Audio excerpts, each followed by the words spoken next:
அனைவருக்கும் வணக்கம். இந்த வீடியோவில் 2025 குரூப் 2ல நடந்த எக்ஸாமில் கேட்ட ஒரு கேள்வியை எப்படி சால்வ் பண்ணலான்றத பார்க்கலாம். இந்த கேள்வி வரிசை கணக்கில் இருந்து கேட்டிருக்காங்க.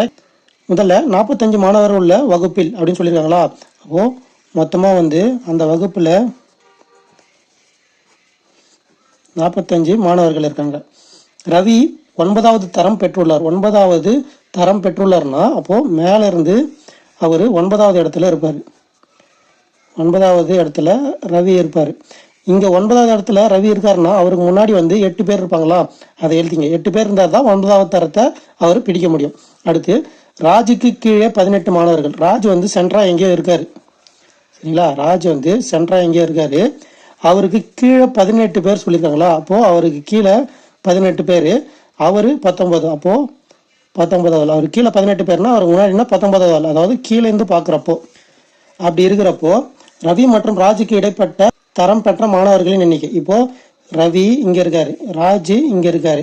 அவங்க 2 பேருக்கு இடைப்பட்ட தரத்தை பெற்ற மாணவர்களோட எண்ணிக்கை எத்தனைன்னு கேட்குறாங்க. மொத்தமாக 45 பேர். இங்க ரவிக்கு முன்னாடி 8 பேர், ரவியோடு சேர்த்து 9 பேர், சரிங்களா.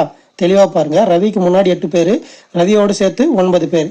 இங்க ராஜுக்கு பின்னாடி 18 பேர், ராஜோடு சேர்த்து 19 பேர். இங்க 19 பேர், இங்க 9 பேர்.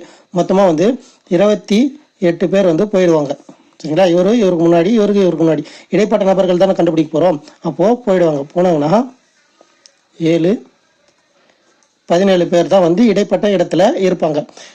இதுதான் ஆப்ஷன் பியில் இருக்குது, சரிங்களா. 17 பேர்ன்றது ஆப்ஷன் பியில் இருக்குது. இதை போட்டு பார்த்துட்டு ஒரு செக் பண்ணிங்க. எப்படின்னு பார்த்தீங்கன்னா இடைப்பட்டவங்க 17 பேருங்களா. 17 ரவியோடு சேர்த்து 9 பேர். 17 ஒரு 9 கூட்டினீங்கன்னா 26 வரும். 26 ஒரு 19 கூட்டினீங்கன்னா 36. இது ஒரு 9, 45, சரிங்களா. நம்மளுக்கு சொன்னாங்க இல்லைங்களா மொத்தமாக 45 பேருன்றது. அந்த 45 கரெக்டாக வருதான்னு பார்த்து செக் பண்ணிவிட்டு ஆன்சர் போடுங்க. இதுதான் இந்த கேள்விக்கான விடை. இது ஆப்ஷன் பியில் இருக்குது. உங்களுக்கு எக்ஸாம் பாயிண்ட் ஆஃப் வியூவில் எதனா டாபிக் தேவைப்பட்டுச்சுன்னா அந்த டாபிக் எந்த லெசனு எந்த பேஜ் நம்பரில் இருக்குன்றத சொல்லுங்கள். அதை எந்த அளவுக்கு ஈஸியாக என்னால் ஷார்ட்கட்டாக போட முடியுமோ அந்த அளவுக்கு எடுத்து எவ்வளோ சீக்கிரம் முடியுமோ அவ்வளோ சீக்கிரத்தில் அப்லோட் பண்ணுறேன். மீண்டும் அடுத்த வீடியோவில் சந்திப்போம். இப்படி கனுகாஞ்சிவா. நன்றி, வணக்கம்.